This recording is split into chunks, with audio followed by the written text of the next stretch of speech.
جیسا کہ آپ جانتے ہیں کہ یہ مہینہ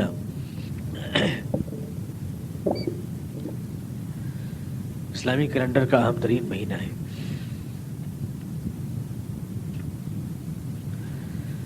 حضور اقدس صلی اللہ علیہ وسلم نے حضرت سلمان فارسی کی مشہور حدیث میں اس کو شہر عظیم فرمایا. عظیم مہینہ، شہر مبارک، برکت والا مہینہ، اور وہ مہینہ جس میں اللہ نے شب قدر عطا فرمائی ہے جو 1000 مہینوں سے بڑھ کر ہے.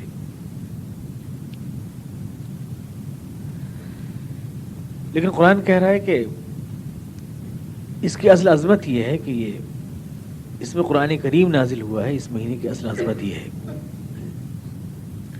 برکتوں اور رحمتوں کا یہ مہینہ جو ہمیں خوش قسمتی سے ملا ہے، اور ہم نہیں جان سکتے کہ کون جانے ہمارا آخری رمضان ہو یہ اگلے سال ہم کو یہ مہینہ ملتا ہے یا نہیں. رحمت کی یہ بارش جس کے احادیث میں فضائل ہیں بے شمار، ہر آدمی کے لیے یکساں نہیں ہے.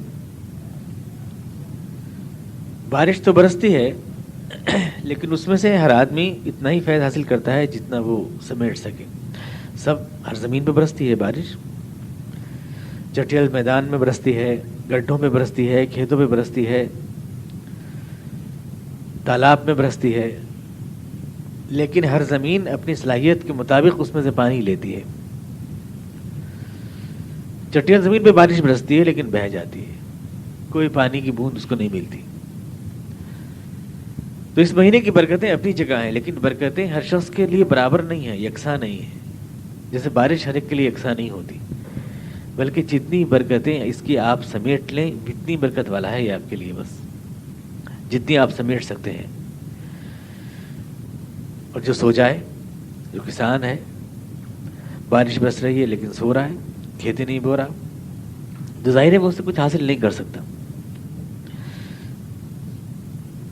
اس مہینے سے برکت حاصل کرنے کے لیے ضروری ہے کہ ہم پہلے اس کے لیے اپنے آپ کو تیار کریں. یہ پورے مہینے میں اس کی برکتوں کو حاصل کرنے کے لیے اپنے آپ کو ذہنی طور سے اور جسمانی طور سے تیار کریں. اس بات کو پہلے بھی میں 1-2 بار آپ کے سامنے کہہ چکا ہوں کہ اس مہینے کی اصل عظمت جو ہے وہ یہ نہیں ہے کہ اس میں روزے رکھے جاتے ہیں یا اس میں تراویح پڑھی جاتی ہے، بلکہ اس کی اصل عظمت یہ ہے کہ اس میں قرآن کریم نازل ہوا. شہر رمضان الذی انزل فیہ القرآن. قرآن کریم خود اس مہینے کی خصوصیت یہ بتا رہا ہے کہ یہ وہ مہینہ ہے جس میں قرآن نازل کیا گیا. روزہ تو اس کا نتیجہ ہے، لہذا جس کو یہ مہینہ ملے وہ روزہ رکھے. یعنی جشن جو ہے وہ روزہ جو ہے وہ قرآن کے نزول کا جشن ہے. اہمیت یہ ہے کہ اس میں قرآن نازل ہوا ہے. فی الاصل یہ قرآن کا مہینہ ہے. یہ مہینہ جو ہے ماہ قرآن ہے، کیونکہ اس میں قرآن کریم نازل ہوا جو سب سے بڑی رحمت ہے انسانوں کے لیے. قرآن کریم کے لیے اللہ نے ارشاد فرمایا کہ رحمتم من ربک، یہ تمہارے رب کا احسان ہے. انسان کے اوپر اللہ کے بہت سے احسانات ہیں. انسان کو اللہ نے ذہن دیا ہے، عقل دی ہے، دماغ دیا ہے، جسمانی اعضاء دیے ہیں، طرح طرح کی نعمتیں ہیں. آدمی کھانے کے لیے پھل ہیں، پینے کے لیے پانی ہے، دنیا میں نعمتیں ہیں. آنکھ سے دیکھتے ہیں، کان سے سنتے ہیں، ہاتھ سے چھوتے ہیں، یہ سب خدا کی رحمتیں ہیں. اور ہم جانتے ہیں کہ ان سب میں بڑی نعمت جو ہمارے لیے ہے وہ ہماری عقل ہے جو اللہ نے ہمیں عطا فرمائی ہے. سب سے بڑی نعمت جو ہے وہ عقل ہے، کیونکہ عقل سے میں چاہتا ہوں کہ اس بات کو میں نے پہلے بھی کہا ہے لیکن تفصیل سے آپ کو میں سمجھاؤں کہ اصل میں کس طرح جڑتا ہے قرآن رمضان سے. سب سے بڑی جو نعمت ہے ہمارے اوپر وہ عقل ہے، ہم جانتے ہیں. ویسے ہمارے لیے اللہ نے ہیرے بھی اس میں دیے ہیں، آگ کے انگارے بھی اس میں دیے ہیں، اس کے اندر کانٹے بھی ہیں، اس کے اندر پھول بھی ہیں. دنیا میں سب نعمتیں ہیں کسی نہ کسی اعتبار سے ہمارے لیے، لیکن ہم انتخاب کرتے ہیں اس میں سے کہ کون سی چیز ہمارے لیے اس وقت بہتر ہے اور کون سی بہتر نہیں ہے. ہم انتخاب کرتے ہیں، سانپ میں اور مچھلی میں انتخاب کرتے ہیں، آگ کے انگارے میں اور یاقوت کے اندر ہم انتخاب کرتے ہیں. یہ انتخاب کی جو طاقت ہمیں اللہ نے دی ہے یہ سب سے بڑی نعمت ہے. کیونکہ اگر یہ ہمارے پاس نہ ہو، یہ عقل جسے کہتے ہیں، تو ہم یہ نہیں جان سکتے کہ اس وقت ہمیں یاقوت کا ٹکڑا چاہیے کہ ہمیں آگ کا انگارہ چاہیے. ہم اس چیز کو چوز نہیں کر سکتے. یہ فیصلہ، یہ اختیار ہم کو ہماری عقل سے ملتا ہے. تو عقل اصل میں سب سے بڑی نعمت ہے جو اللہ تبارک و تعالیٰ کی ہمارے پر ہے. یہ پہلی بات ہے جو آپ ذہن میں رکھیں. سب سے بڑی نعمت ہے، ہمارے کھانے پینے کی چیزوں سے بڑھ کر، ہمارے اعضاء سے بڑھ کر، کیونکہ ہاتھ پیر اگر ہمارے اندر نہ ہو تو ہم اس کے 10 طریقے سوچ لیتے ہیں، لیکن عقل اگر ہمارے اندر نہ ہو تو ہم بالکل بیکار ہوتے ہیں، ہم کچھ نہیں کر سکتے۔ دیوانہ آدمی کچھ نہیں کر سکتا، آنکھ نہ ہو تو کام چل جاتا ہے، ناک نہ ہو تو کام چل جاتا ہے، ہاتھ پیر نہ ہو تو کام چل جاتا ہے، لیکن اگر عقل نہ ہو تو انسان کا کام نہیں چل سکتا۔ بنیادی شے، بنیادی نعمت عقل ہے، کیونکہ عقل ہم کو ہمیں بتاتی ہے کیا لینا ہے کیا نہیں لینا ہے، اختیار کے اوپر ہماری کنٹرول کرتی ہے، کون سی چیزیں ہمیں اپنانی ہے کون سی نہیں اپنانی ہے۔ سب سے بڑی نعمت ہے عقل۔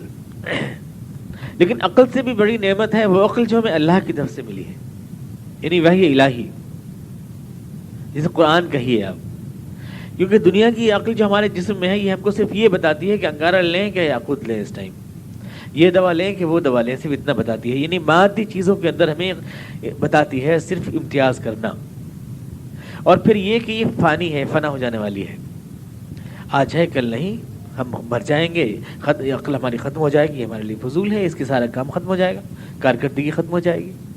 دو بڑے عیب ہیں عقل میں، ایک تو یہ کہ یہ فنا ہو جائے گی، ختم ہو جائے گی ہماری، اس کا فائدہ ختم ہو جائے گا، جب تک ہماری عمر ہے تب تک ہے، جان نکلی سارا فائدہ ختم، اور ایک یہ کہ صرف مادی چیزوں میں کام کرتی ہے، محض دنیا کی چیزوں میں، کس راستے پہ جانا ہے کس راستے پہ نہیں جانا ہے، کب کھانا ہے کب پینا ہے، کیسے بیٹھنا ہے، یہ سب سے ہمیں سکھاتی ہے، مادی اشیاء کا استعمال سکھاتی ہے۔ قرآن یہ وہ عقل ہے جو اللہ کی طرف سے ہمارے پر نازل ہوئی، وحی الہی جو ہمیں رہبری کرتی ہے، ہماری رہنمائی کرتی ہے خیر اور شر کے درمیان میں، ہمیں یہ بتاتی ہے کہ سچ کیا ہے، جھوٹ کیا ہے، حق کیا ہے، باطل کیا ہے، اللہ کی رضا کس شے میں ہے، اللہ کی ناراضی کس شے میں ہے، اور پھر یہ کہ یہ وہ نعمت ہے کہ دنیا میں عقل کی نعمت اور دنیا کی ساری نعمتیں تو یہاں فنا ہو جاتی ہیں، لیکن قرآن یہ وہ نعمت ہے جو ہمارے لیے کام کرتی ہے ہماری موت کے بعد بھی۔ وحی الہی یہ وہ نعمت ہے جو ہمیں حق اور باطل میں فرق کرنا سکھاتی ہے، صرف گرم اور ٹھنڈے میں نہیں، سچ اور جھوٹ میں بھی، حق اور باطل میں، خیر اور شر میں امتیاز کرنا سکھاتی ہے اللہ کی دی ہوئی عقل، جیسے قرآن کریم کہتے ہیں وحی الہی، علم کا وہ سر چشمہ جو اللہ کی طرف سے نازل ہوئی ہے۔ دوسری یہ کہ ہمارے لیے ان ابدی نعمتوں کی راہ کھولتی ہے، یہ نعمت جو کبھی ختم ہونے والی نہیں ہے۔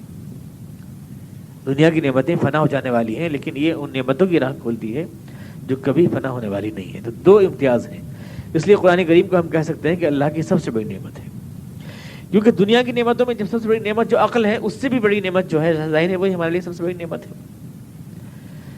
اللہ کی عظیم ترین رحمت تھی جب انسان یعنی غار حرا میں حضور اقدس پہ پہلی وحی نازل ہوئی، اور اللہ نے یعنی نور نبوت کی پہلی کرن جو ہے حضور اقدس کے پاس، حضور اقدس تک فرشتہ جبریل آیا اور اللہ کا پیغام کو لایا۔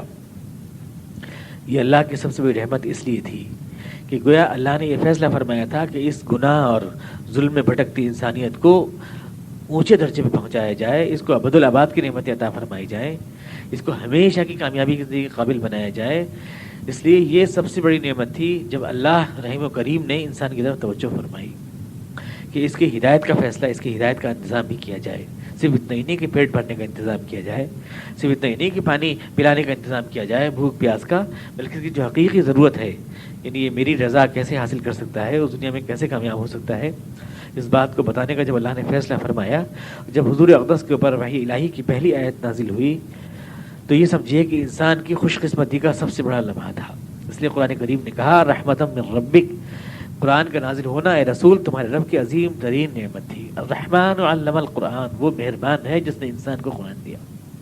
الرحمن علم القرآن، اس کی رحمت کا انتہا تھی یہ، رحمت بہت رحمت والا ہے وہ جس نے آدمی کو قرآن عطا کیا۔ الرحمن علم القرآن، ہر شے کھانے پینے کی انواع و اقسام کی نعمتیں لذتیں جتنی دنیا کو ملی ہیں آپ کو، عارضی ہیں، فنا ہونے والی ہیں، محدود ہیں یا مختصر ہیں، لیکن یہ آپ کے اوپر ان کامیابیوں کی راہ کھولتا ہے جو لامحدود ہیں اور ہمیشہ کی باقی رہنے والی ہیں۔ اللہ کی رضا کی راہ بتاتا ہے، یہ رہبر اور رہنما ہے آپ کا ان راہوں میں، جبکہ عقل رہبر رہنما ہے صرف دنیا کی راہوں میں۔ تو قرآن اللہ کی عظیم ترین نعمت ہے، اور جس ماہ میں اللہ کی رحمت متوجہ ہوئی اور جس رات میں قرآن کریم نے کہا کہ وہ 1000 راتوں سے بڑھ کر ہے، لیلۃ القدر خیر من الف شہر، رمضان کی وہ رات جس میں انسان کو قرآن کریم عطا کرنے کا فیصلہ کیا گیا، وہ رمضان کی وہ رات 1000 نعمتوں سے بڑھ کر، ہزار مہینوں سے بڑھ کر ہے، خیر من الف شہر۔ کی آیت کا صاف مطلب یہ ہے کہ جس رات میں خداوند قدوس نے انسان کو اپنا کلام عطا کرنے کا فیصلہ کیا، وہ رات انسان کی خوش قسمتی کی انتہائی قیمتی رات تھی. اس کا صرف یہ مطلب ہے. لیلۃ القدر خیر من الف شہر، 1000 راتوں سے بڑھ کر تھی. عربی میں 1000 کا مطلب آتا ہے بے پناہ. بے پناہ بے پناہ راتوں سے بڑھ کر تھی، لاتعداد راتوں سے بڑھ کر تھی وہ ایک رات جس میں انسانیت کے لیے یہ نعمت عظیم ادا کرنے کا فیصلہ کیا گیا. ہم ترجمہ کرتے ہیں 83 سال 4 مہینے، 1000 راتوں کا 83 سال 4 مہینے. اور بڑھ کر کا ترجمہ یوں کرتے ہیں کہ اس میں تسبیح پڑھو گے تو 83 سال کی تسبیح زیادہ ثواب ملے گا. حالانکہ قرآن کی آیت میں کہیں درج نہیں ہے. یہ ہمارا اپنے ہم نے خود جو ہے اس کے اندر جو ہے سمو دیا، اپنی طرف سے سمو دیا. جیسے وہ بھوکا آدمی دو کا ترجمہ 4 روٹی کرتا ہے، یہ اپنی طرف سے ہم نے اس پہ کر دیا ہے. 83 سال 4 مہینے اس کا ترجمہ ہم نے خود کر لیا. قرآن یہ کہنا چاہتا ہے کہ وہ رات 1000 راتوں سے بڑھ کر تھی، 1000 کی یعنی لاتعداد راتوں سے بڑھ کر تھی، جس میں اللہ نے انسان کے لیے خوش قسمتی کا فیصلہ فرمایا کہ اس میں قرآن کریم یعنی اپنے احکامات اور ضابطۂ حیات عطا کیا جائے. تو دھیرے دھیرے میں اسٹیج بائی اسٹیج آپ کو لانا چاہتا ہوں اس بات تک جو میں آپ کو سمجھانا چاہتا ہوں. تو پہلی بات تو یہ کہ رمضان کی عظمت یہ نہیں کہ اس میں روزے رکھے جاتے ہیں یا تراویح پڑھی جاتی ہے. رمضان کی عظمت یہ ہے کہ اس میں قرآن نازل ہوا. رمضان کا مہینہ بہت زیادہ مبارک ہے اس لیے اس میں قرآن ہوا، ایسا نہیں، بلکہ قرآن چونکہ اس میں ہوا اس لیے مبارک ہو گیا. یہ مہینہ الٹی بات کرتے ہیں لوگ، اس لیے کہ بہت مبارک مہینہ تھا اس لیے قرآن بھی اسی میں اتارا گیا. یوں نہیں ہے بات، بلکہ وہ مہینہ مبارک ہو گیا جس میں قرآن نازل ہوا. شہر رمضان الذی انزل فیہ القرآن، اس نسبت سے یہ مہینہ مبارک ہو گیا. قرآن کریم کے نزول ہونے کی نسبت سے، اور وہ رات مبارک ہو گئی اس نسبت سے اس میں قرآن کریم نازل ہوا. اب روزے فلیصوم، لہٰذا روزے رکھو، یعنی اس کے شکرانے میں یا اس کی پریکٹس کے لیے فے کے ساتھ کہا گیا اس کو. اور عید الفطر جو ہے اسی کا جشن ہے، حقیقت میں نزول قرآن کا جشن ہے کہ قرآن کا وہ مہینہ ہم کو ملا جس سے ہم اخروی سعادت کی راہ ہموار کر سکتے ہیں. اسی کا ہم نے پریکٹس کی، رمضان میں روزہ رکھا، یہ تراویح پڑھ کر اسی کا جشن مناتے ہیں عید الفطر کی شکل میں. تو عید اس احسان کا شکرانہ ہے حقیقت میں جو ہم ادا کرتے ہیں. تو یہ بات آپ یہاں ختم کیجئے کہ قرآن کریم کی وجہ سے اس مہینے کو برکت ملی ہے، قرآن کریم کی وجہ سے اس مہینے کو عظمت ملی ہے. چونکہ اس مہینے میں قرآن نازل ہوا اس لیے برکت والا مہینہ قرار پایا. قرآن کریم کی عظمتیں سمٹ آئیں اس مہینے میں، اس کی برکتیں سمٹ آئیں. اب قرآن کریم کی وجہ سے یہ مہینہ برکت والا ہوا تو قرآن کریم جو ہے ہمارے سامنے ابھی جو آیت میں نے آپ کے سامنے پڑھی ہے اپنی برکت کا جو بیان کر رہا ہے اور رحمت کا وہ کیا ہے، وہ یہ ہے انزل فیہ القرآن ھدی للناس وبینات من الھدی والفرقان. یہ وہ قرآن ہے جو ایک بات لوگوں کی، ایک تو ہدایت ہے یعنی زندگی کی تمام راہوں میں رہنما ہے، آپ کے لیے خدا کی رحمت یہ ہے. دوسری بات یہ کہ للناس یعنی ساری انسانیت کے لیے ہے، کسی ایک پاکٹ کے لیے نہیں، کسی ایک نسل انسانی کے کسی خاص گروہ کے لیے نہیں. اور تیسری بات یہ ہے کہ الفرقان ہے، یعنی یہ حق اور باطل کے درمیان میں فرق کر کے بتاتی ہے کہ حق کیا ہے اور باطل کیا ہے. آپ کی عقل تو صرف یہ بتاتی ہے کہ یہ راستہ غلط ہے، وہ راستہ صحیح ہے. آپ کی عقل صرف یہ بتاتی ہے کہ یہ کھانے کی چیز ہے اور یہ پھینکنے کی چیز ہے، یہ پہننے کی چیز ہے. لیکن قرآن الفرقان ہے، یعنی وہ یہ بتاتا ہے کہ کس حق میں کتنا جھوٹ ملا ہوا ہے. جھوٹ کو، حق کو، سچ کو جھوٹ سے الگ کر کے آپ کو دکھاتا ہے. آنکھ آپ کو دکھاتی ہے سانپ میں اور مچھلی کا فرق، آنکھ اتنا ہی کام کرتی ہے صرف. لیکن قرآن الفرقان ہے، یعنی آپ کو جھوٹ کو سچ سے الگ کر کے دکھاتا ہے کہ اتنا جھوٹ ہے اور اتنا سچ ہے. قرآن گویا کہ ایک تھرمامیٹر ہے، چیک کر کے آپ کو بتا دیتا ہے. قرآن کی اس کسوٹی پہ کس لیجئے تو آپ کو معلوم ہو جائے گا کہ اس سچ میں اتنا جھوٹ ملایا گیا ہے، یہاں تک سچ ہے، یہاں سے جھوٹ شروع ہو جاتا ہے. الفرقان ہے یہ، لہٰذا آنکھ سے زیادہ قیمتی ہے آپ کے لیے کیونکہ یہ امتیاز کراتا ہے خیر و شر کے درمیان میں. یہ الفرقان ہے، اس چیز کو خدا نے احسان کہا. تو قرآن کریم آپ غور فرمائیں گے تو دو باتیں کہہ رہا ہے. ایک بات تو یہ کہ قرآن آپ کی ہدایت کے لیے آیا ہے، یعنی آپ کا اپنی ہدایت کا ضابطہ ہے. اور دوسری کہہ رہا ہے للناس، یعنی ساری انسانیت کے لیے آیا ہے. تو آپ پر ڈبل ذمہ داری ڈال رہا ہے قرآن کریم، یعنی یہ کہ پہلے آپ ہدن اپنے لیے ہدایت بنائیں قرآن کریم کو، اور پھر للناس، پھر ساری انسانیت کے لیے ہدایت بنائیں اس کو. ڈبل ذمہ داری آپ کو اوپر ڈال رہا ہے، یعنی اصلاح کی ذمہ داری بھی ڈال رہا ہے آپ کے اوپر اور دعوت و جہاد کی ذمہ داری بھی ڈال رہا ہے. کیونکہ صرف وہ بینات من الہدی نہیں ہے بلکہ ہدی للناس بھی ہے.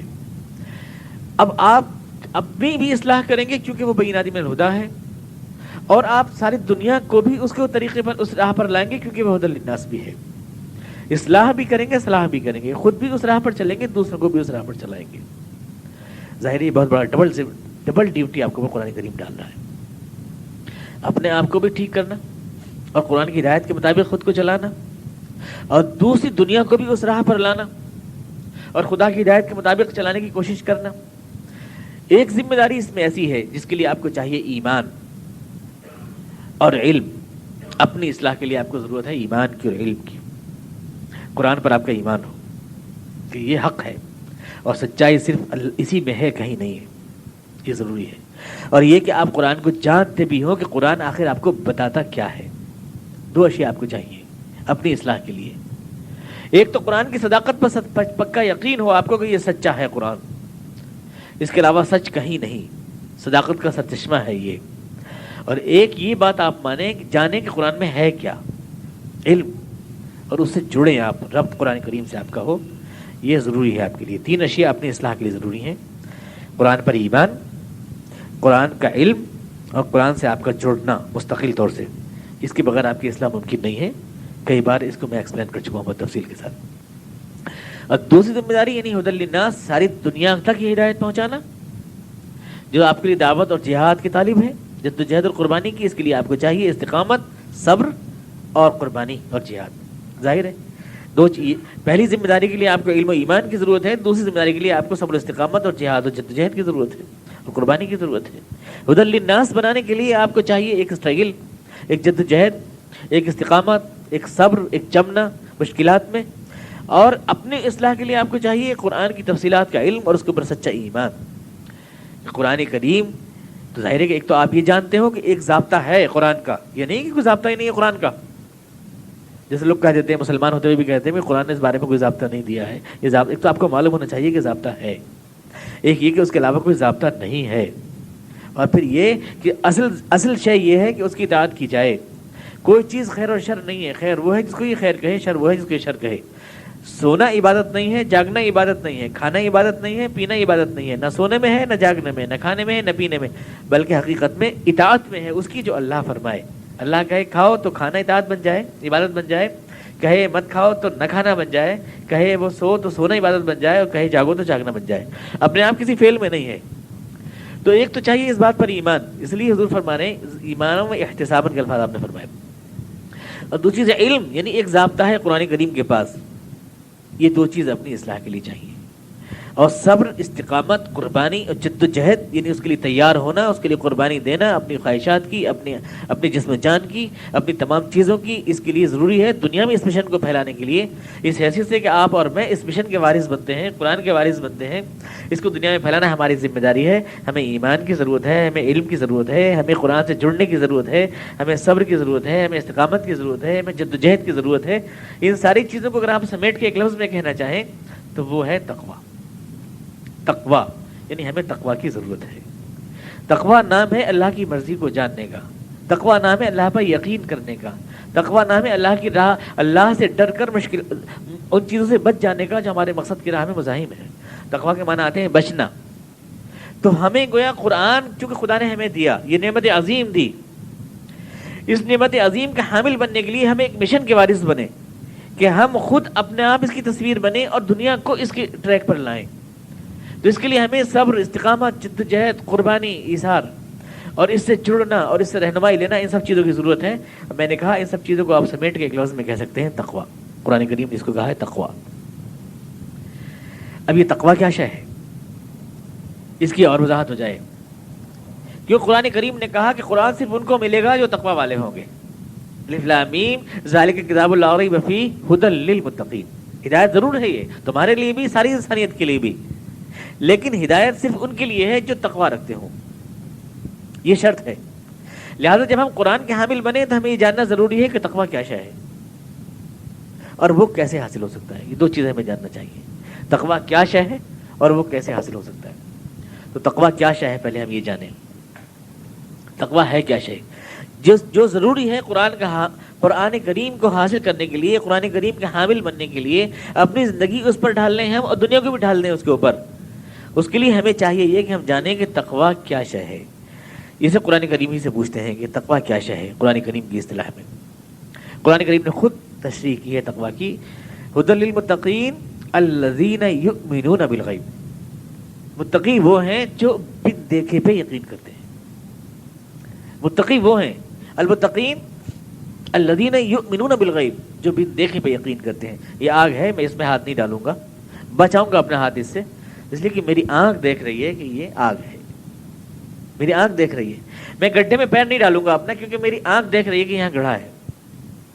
میں تلوار کے ہاتھ سے گردن بچا لوں گا اپنا کیونکہ میری آنکھ دیکھ رہی ہے کہ تلوار ہی گردن کاٹ دیتی ہے. سانپ سے بچوں گا میں، خطرناک چیز سے بچوں گا میں کیونکہ میری آنکھ، میرے حواس مجھے بتا رہے ہیں. گرم چیز چھو جائے گی تو ہاتھ بچا لوں گا میں، میرے حواس بتا رہے ہیں. خطرناک آواز سنوں گا تو ہٹ جاؤں گا میرے ہاتھ سے کیونکہ میرے حواس بتا رہے ہیں. تو تقویٰ آنکھ دیکھا تو ہر شے سے ہمارے درمیان ہے، لیکن بن دیکھے کا تقویٰ، بن دیکھے کا ایمان ہمارے اندر نہیں ہے. اگر ایسا ہوتا کہ ہم جھوٹ بولتے تو ہماری زبان بھڑک جاتی، ہم کسی نامحرم کو چھوتے تو ہماری انگلیاں سلگ جاتی، ہم غلط راہ پر چلتے تو ہمارے پیر جو ہے خاکستر ہو جاتے، جل کے خاک ہو جاتے. تو ہم میں سے ایک آدمی بھی غلط راہ پہ نہیں چلتا، اور ہم میں سے ایک آدمی بھی جھوٹ نہیں بولتا. اگر غیبت کرنے میں، بہتان کرنے میں، الزام دینے میں آگ انگارہ بن جاتی زبان ہماری، آبلے پڑ جاتے ہماری زبان میں. ایک آدمی بھی نہ گالی بکتا کسی کو، نہ غیبت کرتا، نہ سب و شتم کرتا. ہماری آنکھیں پھوٹ جاتی اگر ہم غلط نظارے پہ دیکھتے، کان پھٹ جاتے ہمارے اگر ہم غلط بات سنتے، ٹکڑے ہو جاتے ہمارے جسم کے اگر ہم گناہ کی راہ پہ چلتے. تو ہمیں ایک بھی نہیں چلتا کیونکہ آنکھ دیکھا تقویٰ تو ہم آسانی سے کر سکتے ہیں، بچ سکتے ہیں. خدا آپ سے جو تقویٰ چاہ رہا ہے وہ ہے یؤمنون بالغیب. اللہ نے کہا ہے اس لیے مان لو، چاہے تمہاری آنکھ، تمہاری ناک اور تمہارے کان سے تم کو وہ بات معلوم نہیں ہو رہی ہے. بن دیکھے پہ یقین کرو، بن دیکھے پہ یقین کرو. یہ تقویٰ جہنم کی آگ سے جو بچنا ہے، وہاں کی چیزوں سے جو بچنا ہے. جو میں نے دیکھی نہیں آگ، یہ آگ میں نے دیکھی ہے، میں ہاتھ بچا رہا ہوں. لیکن جو آگ میں نے دیکھی نہیں ہے، میں جھوٹ بولتا ہوں میری زبان میں آگ نہیں لگتی، غلط سنتا ہوں میرے کان بھڑک نہیں جاتے، غلط چیز چھوتا ہوں میرے ہاتھ سلگ نہیں جاتے. پھر مجھے کیسے یقین آئے کہ غلط بات کرنے میں میرے ہاتھ سلگیں گے؟ جہنم میں جلے گا میرا جسم، پھوٹ جائیں گی میری آنکھیں، بھبک اٹھے گا میرا پورا دل و دماغ. کیسے یقین کروں میں اس کے اوپر؟ یہ ہے ایمان بالغیب. اللہ نے کہا ہے اس لیے یقین کرو، ایمان بالغیب. اور اسی کی تصدیق آگے تشریح فرما رہا ہے یقیمون الصلاۃ، وہ ہیں مومن بالغیب جو نماز قائم کرتے ہیں. وقت کی قربانی دے رہا ہوں، دکان ہے چھوڑ کے آ رہا ہوں نماز پڑھنے کے لیے، گاہک نکل جائے گا، پیشنٹ چلا جائے گا، میرا کلائنٹ چھوٹ جائے گا، جا رہا ہوں میں، اللہ پہ یقین ہے، اس کے وعدوں پہ یقین ہے تو ہی تو ایسا کر پا رہا ہوں. یؤتون الزکاۃ، مال دیتا ہوں میں اپنا، کما میں رہا ہوں، پسینہ میں بہا رہا ہوں، دوسروں پہ خرچ کر رہا ہوں، اپنی گاڑی کمائی، اللہ کے وعدوں پہ یقین ہے اس لیے تو ایسا کر رہا ہوں. اور یؤمنون بما انزل الیک وما انزل من قبلک، جو وہی قرآن کریم میں نازل ہوئی، جو اس سے پہلے نازل ہوئی، سب پہ ایمان رکھتا ہوں. حالانکہ میرے سامنے نازل نہیں ہوئی لیکن بالغیب ہے مجھے ایمان. وبالآخرۃ هم یوقنون، ابھی آخرت کا دن میری آنکھ کے سامنے برپا نہیں ہے، حشر نشر ہونا ہے، خدا کے سامنے کھڑا ہونا ہے، مجھے اپنے اعمال کا حساب دینا ہے. ایک ایک چیز میری جو ہے لکھا پڑھی ہو رہی ہے، کچھ میری نظر میں نہیں ہے، میں نے دیکھا کسی شے کو نہیں ہے، نہ منکر نکیر دیکھا، نہ نامہ اعمال کو دیکھا، نہ میدان حشر نشر کو دیکھا، پر مجھے یقین ہے کیونکہ ایمان بالغیب ہے.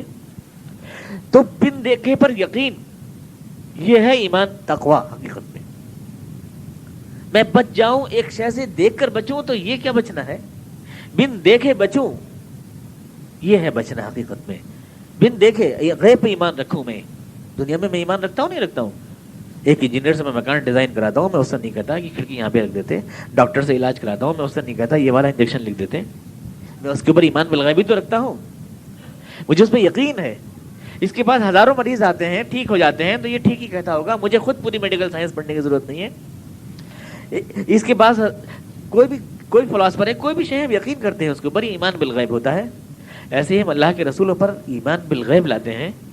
جو وہ کہہ رہے ہیں ہم اس کو مانتے ہیں. ہم ہر چیز کی ایکسپلینیشن نہیں کرتے، ہر چیز کی چیر پھاڑ نہیں کرتے، پوسٹ مارٹم نہیں کرتے، کہیں بھی زندگی میں ہم نہیں کرتے. ہر چیز ہم کسی کے اوپر یقین کرتے ہیں، وکیل پہ یقین کرتے ہیں، اسے پورا قانون نہیں پڑھتے کہ کون سے قانون کی روح سے کیسا آپ نے کیس دائر کیا ہے، اس کے اوپر یقین کرتے ہیں ہم، وکیل پر، ڈاکٹر پر، انجینئر پر. ویسا ہم رسول پہ یقین کرتے ہیں کہ وہ جو بھی وہاں بتا رہے ہیں غیب کی باتیں وہ سچ ہیں، حقیقت ہے، ہم ان کو مانتے ہیں. یہ ہے تقویٰ، ایمان بالغیب. تقویٰ اس کو کہا تقویٰ. یہ ضروری ہے قرآن کا حامل بننے کے لیے کہ میں بن دیکھے پہ یقین کروں، بن دیکھے پر یقین کروں، جو چیزیں میں نے دیکھی نہیں ہیں ان کے لیے میں قربانی دے دوں اپنی ذات کی، اپنی خواہشات کی، اپنی چیزوں کی قربانی میں ان چیزوں کے لیے دے سکوں۔ قرآن کریم نے اس کو جگہ جگہ کہا کہ تمام خوبیوں کی جڑ ہے یہ تقویٰ۔ اتنی اہم چیز ہے کہ قرآن کریم کی آیت میں جگہ جگہ آپ دیکھیں گے کہ یہ تقویٰ جو ہے اتنی اہم شے ہے کہ اللہ نے فرمایا کہ تمام دنیا اور آخرت کی برکات ڈیپینڈ ہیں اس کے اوپر۔ یعنی جو شخص بھی اور جو قوم بھی اور جو ملت بھی اللہ کے وعدوں پہ یقین کر کے اپنی خواہشات نفس کی قربانی دینے کے لیے تیار ہو جائے گی، برائیوں سے بچنے کے لیے، نقصان دینے والی چیزوں سے بچنے کے لیے تیار ہو جائے گی، اللہ تعالیٰ اس کے لیے فرما رہا ہے کہ تمام کامیابیوں کے فیصلے۔ قرآن کریم کی آیت دیکھیں، وَمَن يَتَّقِ اللَّهَ يَجْعَل لَّهُ مَخْرَجًا، جو اللہ پر تقویٰ کرے گا اللہ اس کے لیے ہر مشکل سے نکلنے کی سبیل دے دے گا۔ يَجْعَل لَّهُ مَخْرَجًا وَمَن يَتَّقِ اللَّهَ يَرْزُقْهُ مِنْ حَيْثُ لَا يَحْتَسِبُ، جو اللہ پر تقویٰ کرے گا اللہ اس کو روزی وہاں سے دے گا جہاں سے سان گمان بھی نہیں ہوگا۔ قرآن کریم کہہ رہا ہے الذین آمنوا واتقوا لفتحنا علیہم برکات من السماء والارض، وہ لوگ جو ایمان لائیں گے اور تقوی اختیار کریں گے ہم ان کو زمین و آسمان کی ساری برکتوں سے نواز دیں گے۔ لفتحنا علیہم برکات من السماء والارض ولو نہ مقام، قرآن کریم اہل کتاب کو کہہ رہا ہے کہ اگر تقوی اختیار کرتے تو اکلوا من فوقہم ومن تحت ارجلہم، رزق ان کے لیے آسمان سے بھی ابلتا، رزق ان کے لیے زمین سے بھی ابلتا۔ تقوی کے اتنے اللہ تعالیٰ فوائد بتا رہا ہے۔ اور تقوی کیا شے ہے؟ حضور فرما رہے ہیں یہ دل میں ہوتی ہے، یہ خوف، یہ ایمان بالغیب، یہ اللہ کے وعدوں پہ یقین، اور اس یقین سے سامنے کی چیزوں سے بچ جانا، سامنے کی چیزوں سے ہٹ کر کے اللہ کی مرضی پہ چل جانا۔ جو قومیں اس کا فیصلہ کر لیں، جو افراد اس کا فیصلہ کر لیں، اللہ فرما رہا ہے لیس البر ان تولوا وجوہکم قبل المشرق والمغرب، نیکی یہ نہیں ہے کہ میں ادھر کو کر لیا، میں ادھر کو کر لیا نماز میں، ولکن البر من آمن باللہ والیوم الآخر والملائکہ والکتاب والنبیین، یہ ہے نیکی۔ اللہ فرما رہا ہے، تقویٰ کی تشریح ہو رہی ہے، نیکی یہ ہے اللہ پر ایمان، اس کے رسولوں پر ایمان، اس کی کتابوں پر ایمان، اس کے فرشتوں پر ایمان، آخرت پر ایمان۔ وآتى المال على حبه ذوي القربى، اور اپنی گاڑی کمائی اس کی راہ میں قربان کرنا، حالانکہ یہ کمائی نقد ہے اور وعدے ادھار ہے، اپنے اقربا پر، اپنے مسکینوں پر، یتیموں پر، وابن السبیل وحین الباس والسائرین وفی الرقاب واقام الصلاۃ وآتى الزکاۃ والموفون بعہدہم اذا عاہدوا والصابرین فی البأساء والضراء وحین الباس، زکات دینا، نماز قائم کرنا، اپنے وقت کی قربانی دینا، اور جنگ میں ثابت قدم رہنا، حالانکہ یہاں سامنے نقصان ہو رہا ہے، خون بہہ رہا ہے، مشکلات میں مصائب کے اندر پیر جمائے رکھنا۔ اولئک الذین صدقوا، یہی لوگ ہیں جو تقوی کے دعویٰ میں سچے ہیں، واولئک هم المتقون، اور یہی ہیں جو تقوی والے ہیں، صرف یہ ہیں جو تقوی والے ہیں۔ تو تقویٰ کی تشریح قرآن کریم نے کی کہ تمام کامیابیوں کا خزانہ آپ کے لیے ہے۔ قرآن بھی آپ کو تقویٰ ہی سے ملے گا، ہدی للمتقین، جب تقویٰ آپ میں آئے گا تو ہی قرآن کے حامل بن پائیں گے۔ وہ نعمت جو اس ماہ میں آپ کو ملی، قرآن کریم، سب سے عظیم نعمت اب تک کی میری گزارشات کا حاصل یہ ہوا، یعنی آپ 3 میں نے اسٹیجوں میں بات کہی ہے کہ قرآن کریم عظمت ہے اس مہینے کی، اور قرآن کریم کے حامل بنائے گئے ہم، اور جب ہم قرآن کریم کے حامل بنے تو 2 ذمہ داریاں پڑی ہمارے اوپر، ایک یہ کہ ہم خود کو ٹھیک کریں، ایک ہم دنیا کو ٹھیک کریں۔ قرآن نے اپنے یہ بتایا ھدی للناس وبینات من الھدی، تمہارے لیے بھی ہدایت، دنیا کے لیے بھی ہدایت، اپنے آپ کو بھی ٹھیک کرو، دنیا کو بھی ٹھیک کرو۔ اپنے آپ کو ٹھیک کرنے کے لیے ایمان اور علم کی ضرورت ہے، دنیا کو ٹھیک کرنے کے لیے استقامت، صبر اور جہاد کی ضرورت ہے۔ یہ دونوں اشیاء ہم کو کہاں سے مل سکتی ہیں؟ قرآن کا حامل ہم کیسے بن سکتے ہیں، اور قرآن کا حاصل ہمیں کیسے اس دعوت کو لے کے کیسے اٹھ سکتے ہیں؟ اس کا اشارہ اللہ نے دیا کہ المتقین بن جائیے آپ، تو یہ سب چیزیں آپ کو مل جائیں گی۔ اور تقویٰ کیا ہے اس کی تشریح میں نے آپ کے سامنے کی، دنیا اور آخرت ساری خیر و برکات کا سرچشمہ یہ ہوا، جتنی بھی چیزیں ہوئیں۔ تو تقویٰ، اب ہمیں یہ بھی معلوم ہوا کہ تقویٰ کیا ہے۔ تقویٰ نام ہے ایمان، تقویٰ نام ہے صبر، تقویٰ ہے استقامت، جنگ میں جمے رہنا، تقویٰ ہے بن دیکھے پہ یقین کر کے اپنی لذات و خواہشات کو قربان کر دینا، یہ تقویٰ ہے، اس کو کہتے ہیں تقویٰ۔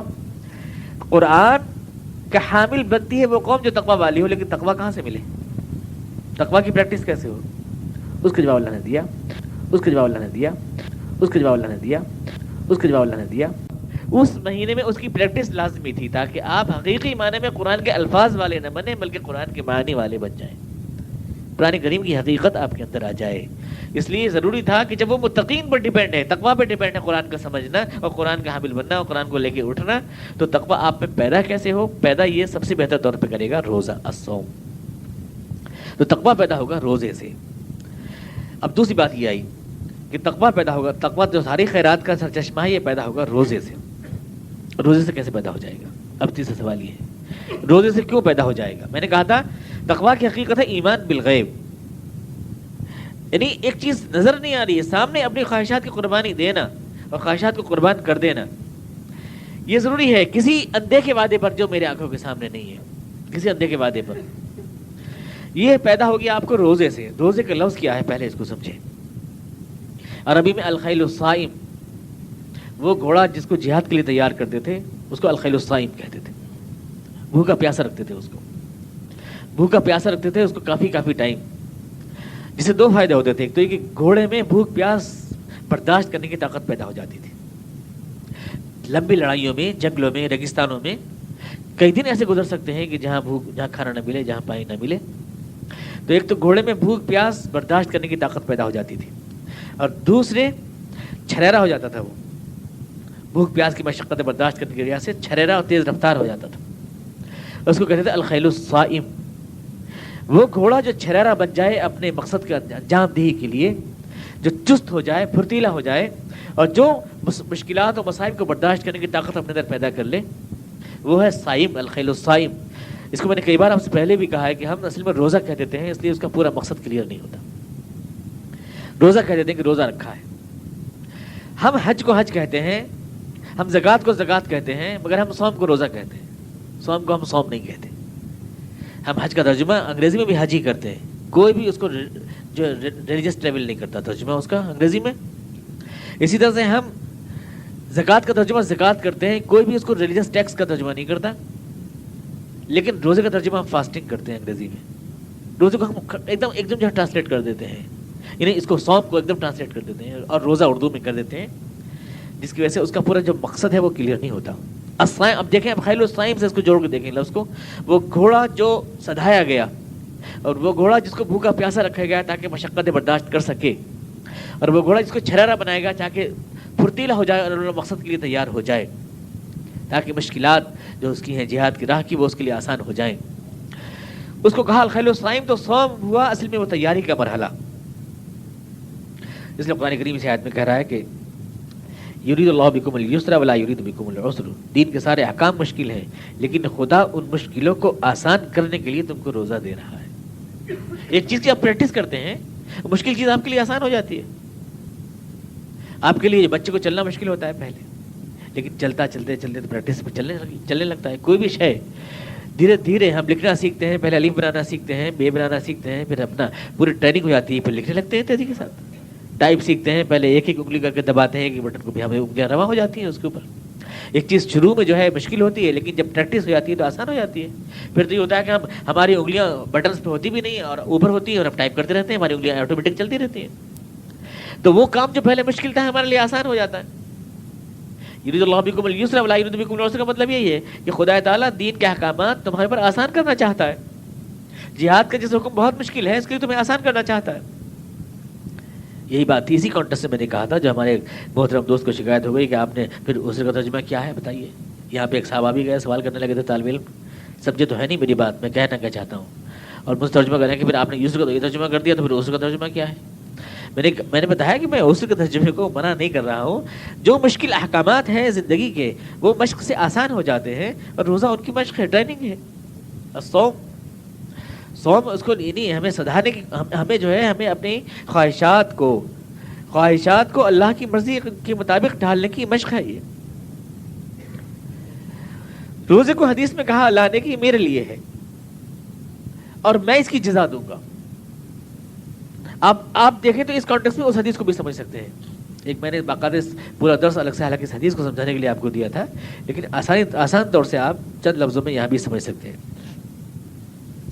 میرے لیے روزہ ہے اور میں ہی اس کی جزا دوں گا. میرے لیے روزہ ہے کیا مطلب؟ نماز اللہ کے لیے نہیں ہے کیا؟ حج اللہ کے لیے نہیں ہے کیا؟ اور زکوٰۃ اللہ کے لیے نہیں ہے، کسی اور کے لیے ہے کہ روزہ میرے لیے ہے اور میں ہی جزا دوں گا؟ تو زکوٰۃ کی کوئی اور دے گا، روزے کوئی اور دے گا، کیا مطلب ہے اس کا؟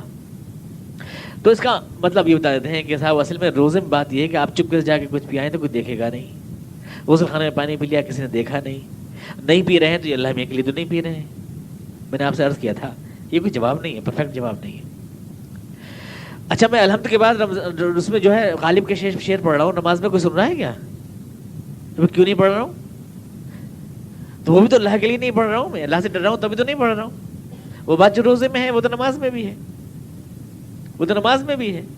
صرف ایک فرق ہے، کسی بھی عبادت میں اپنے آپ سے اتنا لڑنا نہیں پڑتا جتنا روزے میں لڑنا پڑتا ہے. اپنی خواہشات سے لڑنا نہیں پڑتا اتنا، چونکہ جس مقصد عظیم کے لیے آپ کو تیار کیا جا رہا ہے اس میں مشکلات آسان جب ہی ہو سکتی ہیں جب آپ مشکلات پر قابو پانا سیکھ لیں.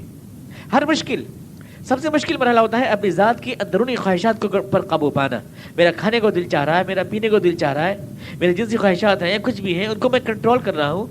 خواہشات مجھے نہیں کنٹرول کر رہی، میں ان کو کنٹرول کر رہا ہوں. یہ کام وہ ہے کہ اگر میں نے ان خواہشات کی باغیں اپنے ہاتھ میں لے لی تو کل کسی مقصد عظیم میں میرے کام آئے گی. یہ پریکٹس میرے لیے مشکل کام بھی آسان ہو جائیں گے، مشکل کام بھی میرے لیے آسان ہو جائیں گے. تو تقویٰ ہے، میں نے آپ سے عرض کیا، ایمان بالغیب، اللہ پر اندیکھے پہ یقین. اور تقویٰ پھر پیدا کہاں سے ہو؟ پیدا ہوتا ہے یہ صوم سے، روزے سے. کیونکہ جب میں اپنی خواہشات سے لڑ رہا ہوں، کھانے سے پینے کی خواہش سے لڑ رہا ہوں، کوئی دیکھنے والا نہیں، چیک کرنے والا نہیں، پھر بھی لڑ رہا ہوں، تو یہ ایمان بالغیب کو یہ چیز کتنا میرے تازہ کرتی ہے، اللہ پر یقین کو کتنا میرے انگیخت کرتی ہے، اللہ کے وعدوں پہ میرے یقین کو کتنا بڑھاتی ہے. یہ چیز پریکٹس ایک چیز آسان ہو جاتی ہے نا، وہ چیز اس کا احساس ہو جاتا ہے. اس لیے نیت ضروری ہے روزے میں، نیت کے بغیر روزہ نہیں ہوتا.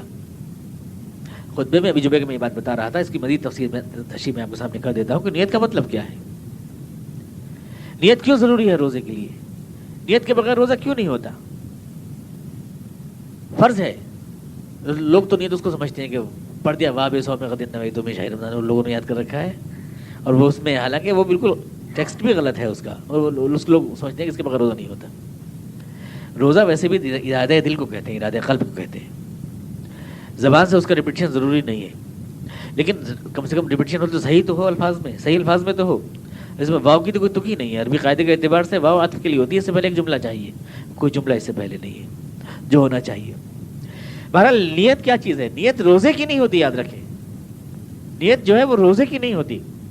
آپ سحری میں اٹھے ہیں، آخر آپ اور تمام ماشاءاللہ شہر کے سینکڑوں حضرات آپ کو جگانے کی فکر میں لگے ہوئے ہیں شروع سے آخر تک، آپ کیسے بھول جائیں گے اس بات کو کہ روزے کے لیے اٹھے ہیں آپ؟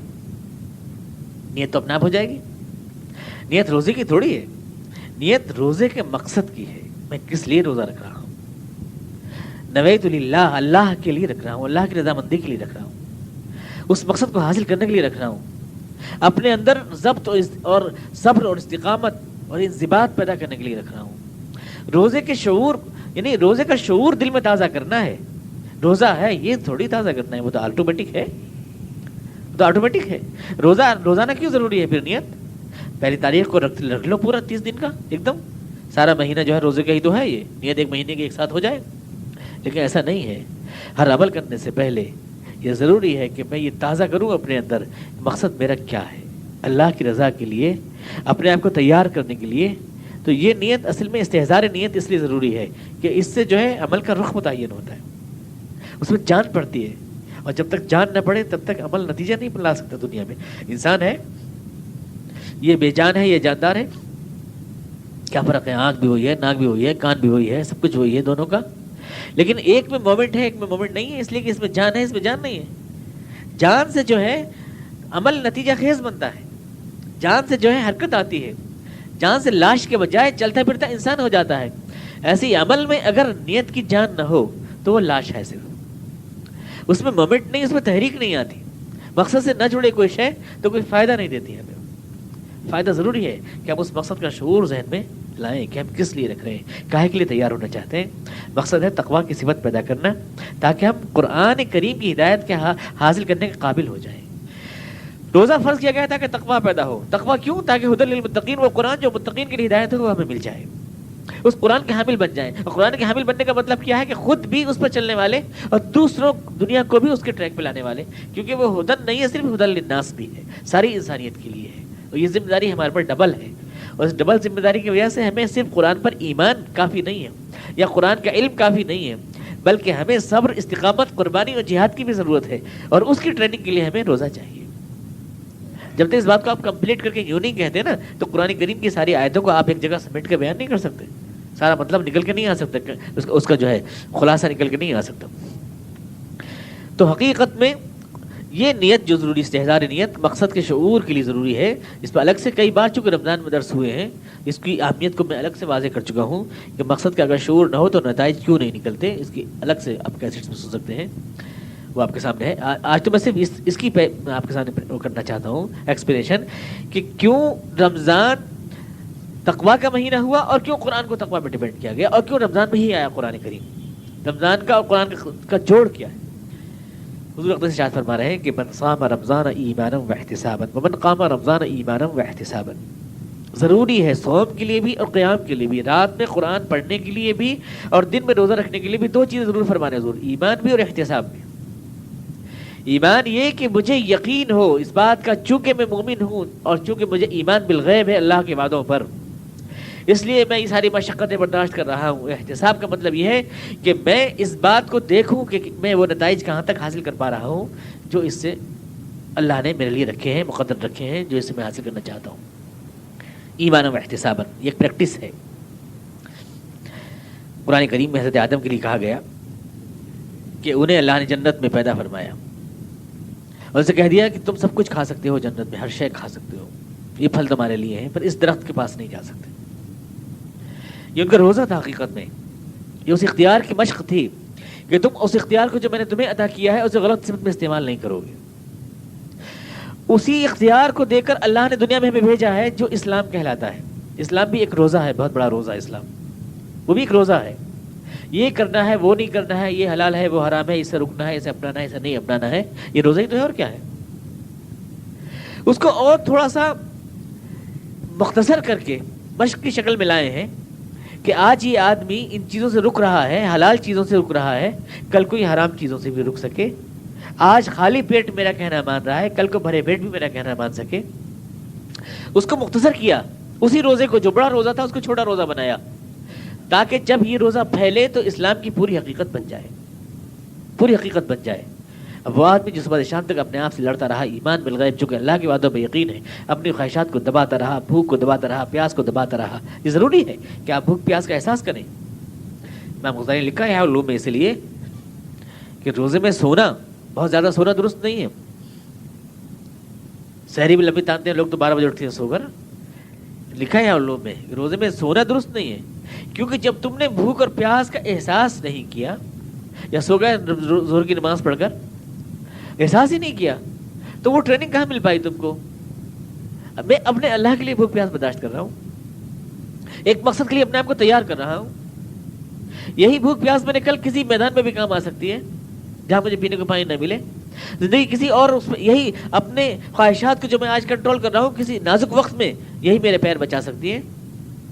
میرا بیوی کے پاس جانے کو دل چاہ رہا ہے، میں نہیں چاہ رہا ہوں، کل کو کسی نامحرم کے پاس جانے کو دل چاہے تو یہی پریکٹس مجھے بچائے گی، یہی پریکٹس مجھے بچائے گی۔ آج میں کھانا کھانے کو دل چاہ رہا ہے، نہیں کھا رہا ہوں، کسی میدان میں کل ہوں، میرے پاس کوئی توشے دان نہیں ہے، یہی پریکٹس مجھے بچائے گی۔ میں خواہشات کے اوپر سوار ہو جاؤں، خواہشات مجھ پہ سوار نہ ہو، یہ چیز ہے جو اللہ تعالیٰ پیدا کرنا چاہتا ہے۔ اور اس کے لیے جو ہے حامل، یعنی ہم کو جو ایک ایسی امت بنایا ہے جو کہ حامل قرآن ہے، قرآن کے مشن سے اس کا جوڑ ہے۔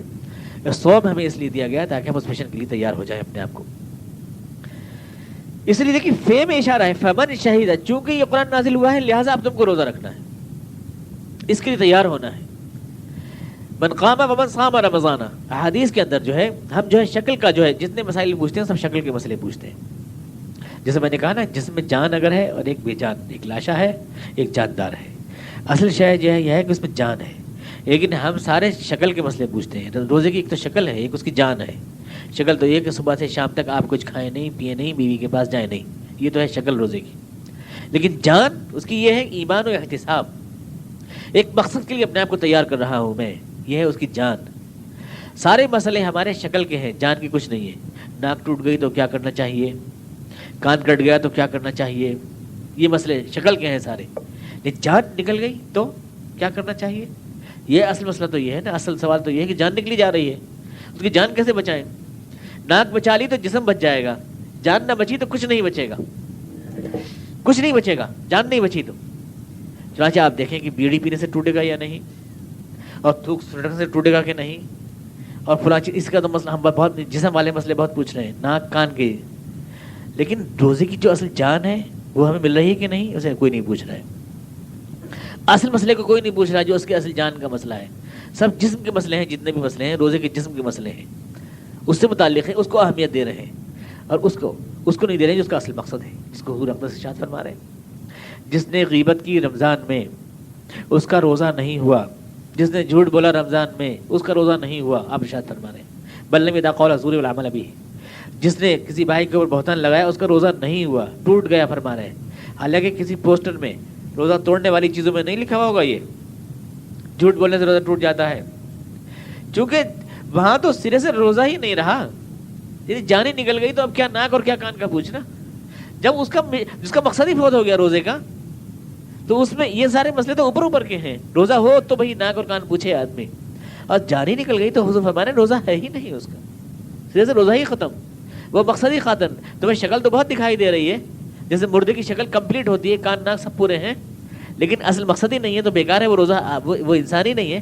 ایسے ہی روزہ ہی نہیں ہے, حالانکہ ناک کان سب پورے ہیں, نہ بیڑی پی ہے, نہ دھواں چڑھا ہے, نہ خوشبو لگائی ہے, نہ کان میں بون ٹپکائی ہے, پورا باڈی سیٹ ہے ایک دم, لیکن اصل شے جو ڈائنامک فورس ہے اس میں, قوت محرکہ, وہ نہیں ہے. لہٰذا یہ ہے ہی نہیں, روزہ ہی نہیں. آپ فرمانے وہ روزہ ہی نہیں ہے, کچھ نہیں ملا اس کو. لیس من قیامہ لیس من صیامہ للجوع ولیس من قیامہ للسحر. دن بھر روزہ رکھا, فاقے کے علاوہ کچھ نہیں ملا, رات بھر جاگے, رات خراب کرنے کے علاوہ کچھ نہیں ملا. حضور ارشاد فرماتے کچھ بھی نہیں ملا اگر مقصد کے شعور کے ساتھ روزہ نہیں رکھا. تو اس مہینے میں جو ہمیں اللہ کے رسول نے ارشاد فرمائی ہے ہمیں کیا کرنا چاہیے اس مقصد کو حاصل کرنے کے لیے, مختصر طور سے وہ باتیں میں آپ کو بتا دیتا ہوں تاکہ یہ بات پوری ہو جائے. اس مہینے میں اپنے اس مقصد کو ہم حاصل کیسے کر سکیں. پہلی چیز تو میں نے بتائی, وہ نیت کا استحضار ضروری ہے, مقصد کا شعور ضروری ہے. ہم کس لیے کر رہے ہیں؟ کھانا کھا رہے ہیں, لقمہ بہت ڈھنگ سے بنا رہے ہیں, روٹی بہت ناپ کے توڑ رہے ہیں, شوربے بہت ٹھیک سے ڈبو رہے ہیں, چبا بھی بہت ڈھنگ سے رہے ہیں, چبا لیا, سب کچھ کر لیا, حلق میں آئی دیکھ دم خیر کر دی, کیونکہ یہ تو پتہ نہیں کہ خون بنانے کے لیے تھا, طاقت لینے کے لیے تھا. لیکن یہ ہے ہاں کہ روٹی کتنی بڑی ہونی چاہیے, گول ہونی چاہیے کہ لمبی ہونی چاہیے, سب خوب پوچھ رہے ہیں. سکی ہوئی ہے کہ سکی ہوئی نہیں ہے, سب بھی پوچھ رہے ہیں. لیکن اس کے بعد حلق میں آئی تو ہم نے قے کر دی. تو روزے میں سب کچھ پوچھ رہے ہیں صبح سے شام تک, ارے گھوٹ پانی تو نہیں چلا گیا کہیں, نمک تو نہیں چکھ گیا کہیں, سب کچھ پوچھ رہے ہیں. لیکن ہم اس مشن سے جڑ نہیں رہے, جان نہیں رہے کہ اس کا مقصد ہے خون بنانا, اندر جانا. اس لیے نوالے پر اس پہ تو بہت زور ہے, اور پھر قے کر دی. نتیجہ نکلا کہ 29 شعبان کو جہاں تھے یکم شوال کو بھی وہی کھڑے ہیں, بلکہ یکم شوال کو اور زیادہ کچھ مہینہ بھر کی جو ایک دم شیطان کھلتا ہے تو کچھ زیادہ ہی جوش و خروش کے ساتھ کھلتا ہے, اس میں یہ ہوتا ہے. پھر بیکار رہا. قرآن کریم کہہ رہا ہے کاللتی نقضت غزلها من بعد قوة انکاسا, تم تو ایسے ہو گئے جیسے ایک بڑھیا دن بھر سود کاٹے اور شام کو جو ہے قینچی سے ٹکڑے ٹکڑے کر دے. نتیجہ کیا ہوا؟ کچھ فائدہ نہیں ہوا اس کا. کاللتی نقضت غزلها من بعد قوة انکاسا. فضول رہی ساری کوشش, ساری جدوجہد, ساری محنت. تراویح میں بہت مزہ آئے گا, اتنے بہت سے لوگ ہیں, مائک لگے گا, آواز آئے گی, قیسا پڑھیں گے, افطار میں یہ گرمی, یہ دسترخوان ہوگا, یہ چاٹ پھلوں کی یوب کا ہوگا, ڈھب کا ہوگا, سحری میں وہ نعتیں, وہ قوالیاں, وہ رونق, وہ روشنیاں ہوں گی, ٹھاٹ باٹ. رمضان کے پورے مہینے ایک رنگ و رونق کا مہینہ رہے گا. گزر گیا مہینہ. رسم و رواج کے لیے رکھا, اگر رونق کے لیے رکھا, افطار پارٹی کی رونق کے لیے رکھا, تو وہ روزہ اس مقصد کے لیے نہیں ہے جس کے لیے اللہ تعالیٰ نے آپ کو دیا تھا. وہ تو گرمی محفل ہے, وہ آپ کو مل جائے گی. گرمی محفل کے لیے ہوا, اور نیت کے شعور کے ساتھ رکھنا ہے, یعنی عادت بن جائے. سماج رکھتا ہے, لوگ رکھتے ہیں, ہم بھی رکھیں. ایک لفظ بہت بولتے ہیں آج کل مذہبی جلسوں میں, مولانا لوگ بہت کہا کرتے ہیں کہ ہماری زندگی ڈھل جائے, قرآن میں ڈھل جائے, اسلام میں ڈھل جائے. ڈھلی ڈھلائی زندگی نہیں چاہیے. جس سانچے میں اینٹ ڈھلی جا رہی ہے, صابن کی ٹکٹ ڈھلی جا رہی ہے, ڈھلنا تھوڑی ہے, یہ تو عادت ہے. اور کر رہے ہیں, میں بھی کروں, ڈھلواؤں اسی میں, سانچے میں ڈھلواؤں, میں بھی کرتا آ رہا ہوں, دعا پڑھ رہا ہوں, پتہ ہی نہیں آٹومیٹک نمازیں, کھٹ نماز ہو رہی ہے, رکوع بھی کر رہا ہوں, سجدہ بھی کر رہا ہوں, دماغ کہیں, اعضاء کہیں, روزہ بھی رکھ رہا ہوں دن بھر, لیکن سب کچھ بھی کر رہا ہوں. تو یہ ہے ڈھلنا. ڈھلی ہوئی زندگی نہیں چاہیے. چاہیے شعور کے ساتھ, ارادے کے ساتھ وہ زندگی جو ہر آن بنائی جائے اللہ کی رضا کے لیے, کہ میں یہ سب اللہ کے لیے کر رہا ہوں. اور ڈھل گئی تو پھر تو عادت بن گئی, پھر عبادت کہاں رہی وہ, پھر عبادت کہاں رہی وہ. تو ہمیں ڈھلی ڈھلائی زندگی نہیں چاہیے. اس لیے روزہ تو چونکہ ہماری خواہشات ہمیں ہر وقت یاد دلاتی ہیں, ابھی پیاس ہے, پانی پی لوں, رکھا ہے, نہیں ابھی نہیں پیوں گا, شام کو پیوں گا, بھوک لگ رہی ہے ابھی کھانا کھا لوں رکھا ہے نہیں, شام کو. ہر وقت چونکہ ہمیں یاد دلاتی ہے, بار بار ہمیں پریکٹس کراتی ہے. تو جیسے ہم پہلوان لوگ ڈنڈوت کرتے ہیں نہیں, بار بار 1 دفعہ 2 دفعہ 3 دفعہ جسم مضبوط ہو جاتا ہے, ایسے ہی بار بار جب ہم رکتے ہیں, بار بار جب رکتے ہیں, اپنی خواہش کو کنٹرول بار بار کرتے ہیں, تو ہم پریکٹس ہو جاتی ہے. پھر ہمیں اپنے آپ کو کنٹرول کرنے کی پریکٹس ہمیں ہو جاتی ہے. پھر ہم عبادت شعور کے ساتھ کرتے ہیں, عادت کے ساتھ نہیں کرتے. اپنے جذبات کو کنٹرول کرنے کی ہمیں طاقت ہو جاتی ہے, طاقت پیدا ہو جاتی ہے ہمارے اندر. تو ایک بات تو آپ نے یہ فرمائی کہ نیت کا ارادہ ہونا چاہیے. نیت کے بغیر من قام رمضان ایمانا واحتسابا غفر له ومن صام رمضان ایمانا واحتسابا. نیت کے شعور کے ساتھ رکھو, مقصد کے شعور کے ساتھ رکھو, احتساب کے ساتھ رکھو, احتساب کے ساتھ رکھو. ہر احتساب رہے, کیوں کر رہا ہوں, کس لیے کر رہا ہوں, مقصد کا شعور سامنے رہے. دوسری بات فرمانے تلاوت قرآن. ظاہر ہے قرآن کا مہینہ ہے تو قرآن کے مہینے میں سب سے بڑا حق قرآن کا ہے. قرآن کو پڑھنا, قرآن کا ایک حق نہیں ہے کہ صرف پڑھا جائے. قرآن کو پڑھنا, قرآن کو سمجھنا, قرآن پر عمل کرنا اور قرآن کو دنیا میں پھیلانا. دعوت القرآن, یہ 4 حق ہے قرآن کریم کے. ہم تو ایک بھی حق ادا اس لیے نہیں کرتے کہ پڑھتے ہیں تو عربی میں پتہ نہیں کیا پڑھ لیا, سنتے ہیں تو سنت ظاہر اور آگے کی چیز ہے, سننے والا کیا سمجھے گا جب پڑھنے والے نہیں سمجھ رہے ہیں. قرآن کو سمجھنا بھی ہے لیکن سمجھنا کافر کی طرح نہیں ہے, غیر مسلم کی طرح. وہ بھی سمجھتے ہیں, سوامی دیانند بھی سمجھ رہے تھے قرآن کریم کو, ترجمہ قرآن تھا ان کے پاس بھی. لیکن ایک کافر کی طرح نہ پڑھنا ہے نہ سمجھنا ہے, بلکہ عقل اور جذبے, دل اور سب کے ساتھ ملا کے پڑھنا ہے. قرآن کو صرف میری زبان نہ پڑھے, میرا دماغ بھی پڑھے, اور میرا دماغ نہ پڑھے میرا دل بھی پڑھے, میرا دل اس کے ساتھ شریک ہو. تقشعر من جلود الذین یخشون ربہم. مسلمان قرآن پڑھتے ہیں تو ایسے کہ ان کے آنسو بہتے ہیں, ان کے رونگٹے کھڑے ہو جاتے ہیں. تصدیق کے ساتھ پڑھتے ہیں, سوامی دیانند کی طرح نہیں پڑھتے, نہ اس کی طرح سمجھتے ہیں. قرآن کو محض پڑھ لینا کافی نہیں ہے, نہ سمجھ لینا بھی کافی نہیں ہے, بلکہ سمجھ ہو دل کے جذبے کے ساتھ, اس کے ساتھ کہ میرے رب کا کلام ہے, اس جذبے کے ساتھ کہ مجھے زندگی میں لانا ہے. بہت اچھا ہے, بہت اچھا ہے, دوا بہت اچھی ہے, دوا بہت اچھی ہے کہہ جا رہے ہیں, شیشے میں رکھیے, پی رہے نہیں ہیں تو کیا فائدہ ہوگا. سمجھنا اور اس شعور کے ساتھ کہ اسے زندگی میں لانا بھی ہے. ہر حرف پڑھو, اور پڑھو تو یہ سمجھ کے پڑھو کہ یہ صرف پڑھنا نہیں ہے, صرف سمجھنا نہیں ہے, بلکہ اس کو زندگی کا جز بنانا ہے جہاں تک مجھ سے ہو سکے. یہ ہے حقیقت میں تلاوت قرآن. اور اس کے بعد پھر اگلا ہے اس کا حق دعوت القرآن. دنیا کو اس کی طرف بلانا ہے, چونکہ قرآن ہدی للناس ہے, ہر ایک کے لیے ہے, تو ساری دنیا کو اس کو بلانا ہے. تیسری جو حضور فرما رہے ہیں وہ یہ کہ اس میں جھوٹ نہ بولیں. آپ ایک لفظ کہہ دیا آپ نے بس, اور حضور اقدس کی جو کی ورڈ ہوتا ہے وہ بولتے ہیں, صرف جو چابی والا لفظ ہوتا ہے, آخری لفظ. جھوٹ مت بولو. ایک حدیث میں ہے, کوئی آیا نجات کی تلاش میں حضور اقدس کے پاس, حضور سے کہا کہ حضور چھوٹی سی بات بتا دیجیے بس جسے میں اپنا لوں. تو آپ نے فرمایا جھوٹ مت بولو, اور کچھ نہیں کہا. صحابہ کرام نے کہا بھی, صحابہ کرام نے کہا کہ یہ آدمی زنا کرے گا, یہ آدمی بدکاری کرے گا, چوری کرے گا, ڈکیتیاں ڈالے گا, دوسرے کا حق مارے گا. آپ نے کسی چیز کو منع نہیں کیا, آپ نے صرف ایک چیز کو منع کیا. آپ نے کہا کہ جب یہ سچ بولنے کی عادت بنا لے گا تو یہ کسی سے یوں کہتے شرمائے گا کہ میں نے زنا کیا ہے, کہ میں نے چوری کی ہے, کہ میں نے ڈکیتی کی ہے, اور یہی عادت اس کی ساری عادتوں کو چھڑوائے گی. تو کی ورڈ ہے آپ جھوٹ نہ بولیں. مطلب اذا قال حضور ارشاد فرما رہے ہیں جو جھوٹ بولنا چھوڑ دے اس مہینے میں وہی رمضان کا فائدہ حاصل کر سکتا ہے. اب میں آپ سے ایک سوال کرنا چاہتا ہوں جو کی کوشچن ہے. میں نے ان سے غلط کہہ دیا, کوئی بات غلط کہہ دی, یہ جھوٹ ہو گیا, لیکن میں سب سے بڑی جو میں نے حلف اٹھایا ہے وہ ہے لا الہ الا اللہ محمد رسول اللہ. اللہ کے سوا میرا کوئی حاکم نہیں, اللہ کے سوا میرا کوئی آقا نہیں ہے. قرآن کریم جس نے مجھے تقویٰ کے لیے تیار کر رہا ہے, اس قرآن کریم کی بنیادی تعلیم یہ ہے کہ اللہ کے سوا کوئی حاکم اور شارع نہیں. شریعت سازی اس کا حق ہے, حکم دینا اس کا حق ہے, دنیا میں قوانین بنانا اس کا حق ہے, زندگی کا پورا ضابطہ دینا اس کا حق ہے. میں نے کہا کہ ہاں اے اللہ میں اس پہ یقین کرتا ہوں, میں مانتا ہوں لا الہ الا اللہ محمد رسول اللہ, میں نے محمد صلی اللہ علیہ وسلم کو اپنا رسول مانا ہے, میں نے تجھ کو اپنا الہ مانا ہے, یہ اللہ سے میں نے وعدہ کیا ہے. اور اس کے بعد اگر میں کسی اور کو اپنا الہ ماناؤں, کسی اور کو اپنا آقا مانوں, کسی اور سے رہنمائیاں لوں, کسی اور کا نظام دنیا میں اٹھاؤں, میں یوں کہوں کہ اسلامی نظام برحق ہے لیکن پرچم کسی اور کا اٹھاؤں, تو کیا مجھ سے بڑا جھوٹا کوئی ہو سکتا ہے؟ اور جو آدمی یہ سب کچھ کر کے اللہ کے نظام کو برحق مان کے, قرآن کو برحق مان کے, قرآن کے نظام کو برحق مان کے دوسروں کے پرچم اٹھا رہا ہے, اگر وہ جھوٹا ہے تو کیا اس کے روزے سے اسے کچھ ملنے والا ہے, چاہے کتنے بھی روزے رکھے؟ کہ حضور ارشاد فرما رہے ہیں کہ بلی میں داخل حضور, جو آدمی اس مہینے میں اپنے جھوٹ کو نہیں چھوڑتا اس کو اس کے روزے سے کچھ ملنے والا نہیں, کتنے بھی روزے رکھو. سب سے بڑا جھوٹ یہ ہے دنیا میں کہ میں جس نظام کے برحق ہونے کا دعویٰ کرتا ہوں اور جس قرآن کے برحق ہونے کا دعویٰ کرتا ہوں, دعویٰ زبان سے کرتا رہوں لیکن میرا عمل اس کی تکذیب کرتا رہے. میں دوسرے نظاموں کا داعی بنوں, میں دوسرے پروگراموں کا داعی بنوں، میں دوسروں کے جھنڈے اٹھانے والا بنوں، میں سیکولرزم کا، میں ڈیموکریسی کا، میں جمہوریت کا دوسروں کا حامل بن کے دنیا کے سامنے آؤں اور پھر بہت لمبی تسبیح لے کے رمضان کے مہینے میں شبینے کرانے بیٹھ جاؤں، تو مجھ سے بڑا جھوٹا دنیا میں کوئی ہو سکتا ہے؟ ایسے شبینوں سے، ایسے قرآن سے، ایسے روزوں سے کچھ ملنے والا نہیں۔ حضور اقدس کے ارشاد، میں نے کہا نا حضور کی ورڈ بولتے ہیں، بنیادی لفظ بولتے ہیں حضور اقدس، اور اسی میں ساری بات سمٹ کے آ جاتی ہے، ساری بات اس میں سمٹ کے آ جاتی ہے۔ تقویٰ کا حامل بننے کے لیے، یعنی میں اپنے خواہشات نفس جو کہہ رہی ہیں اس کے مقابل لڑ کر اللہ کا فرما بردار بن جاؤں، یہ اسی وقت ممکن ہے جب میرے کردار میں کہیں جھوٹ نہ ہو، جھوٹ نہ ہو کہیں، ورنہ دنیا کے سامنے میں تقویٰ کی ایکٹنگ کر کے دھوکہ دے سکتا ہوں ساری دنیا کو۔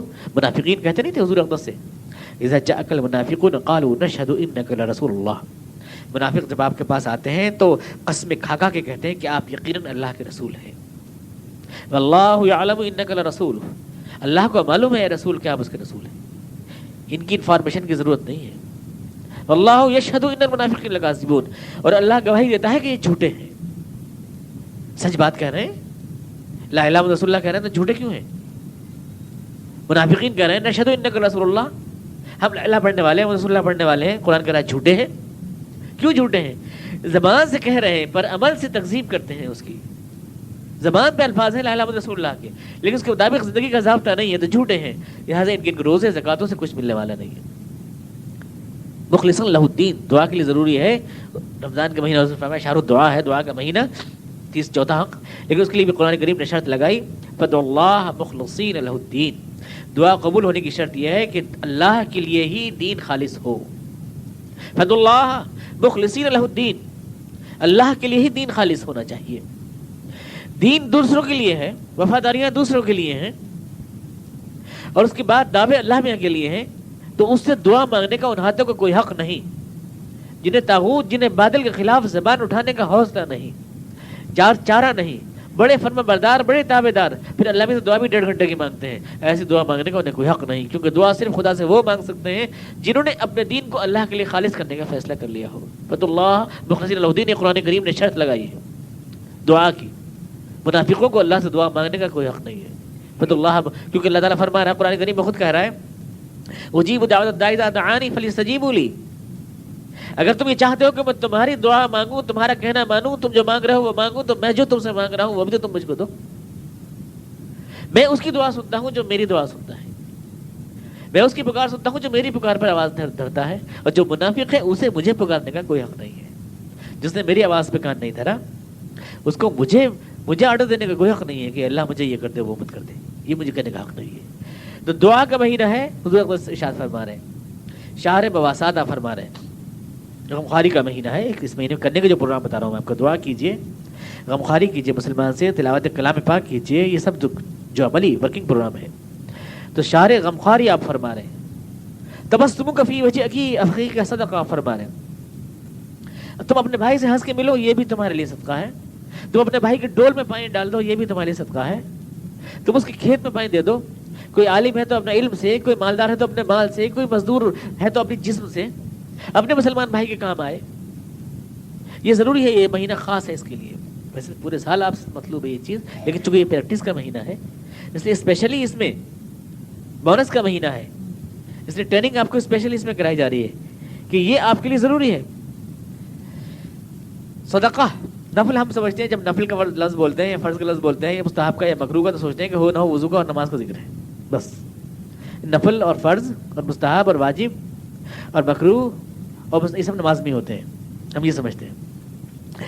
زندگی میں پورے نظام میں ہیں یہ الفاظ ہمارے، ہم کسی مسلمان بھائی کی بے عزتی نہ کریں یہ ہے فرض، اور ہم اس کے کام آئیں یہ ہے نفل، اس کی مشکلوں میں کام آئیں، اس کی غمخواری کریں، اس کے ہمدردی کریں، یہ نفل ہے ہمارے لیے۔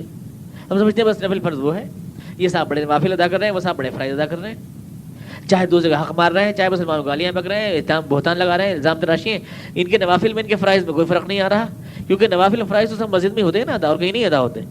نفل بھی اور فرض بھی پوری زندگی کا چارٹر ہے یہ ہمارے لیے، حقوق العباد میں بھی حقوق اللہ میں بھی، دونوں میں یہ الفاظ بولے جاتے ہیں۔ تو اس مہینے میں جب حضور ارشاد فرما رہے ہیں تو ہمیں اس مہینے میں یہ طے بھی کرنا ہے کہ ہمیں اس مہینے میں کسی کی غیبت نہیں کرنی، کسی کے ساتھ جھوٹ نہیں بولنا، بہتان تراشی، چونکہ پریکٹس کے طور پہ کریں گے ہم یہ، اور مہینے میں تو یہ پریکٹس کام آئے گی، اس مہینے میں ہم پریکٹس کے لیے کر رہے ہیں ان چیزوں کو. لہٰذا کوئی نہ کوئی آپ ایسا پروگرام بنائیں گے اسپیشلی کہ اس مہینے میں ہمیں ایک مسلمان بھائیوں کے کام کس طرح سے آنا ہے. قرآن کریم کی تلاوت کا ایک ضابطہ مقرر کریں گے، کتنا پڑھنا ہے، سمجھ کے پڑھنا ہے. یہ حضور اقدس کی ارشادات کی روشنی میں نیت کے حضور کے ساتھ استحضار کے ساتھ آپ روزہ رکھیں گے، اور شہر بواسات اور شہر غمخواری اور اللہ سے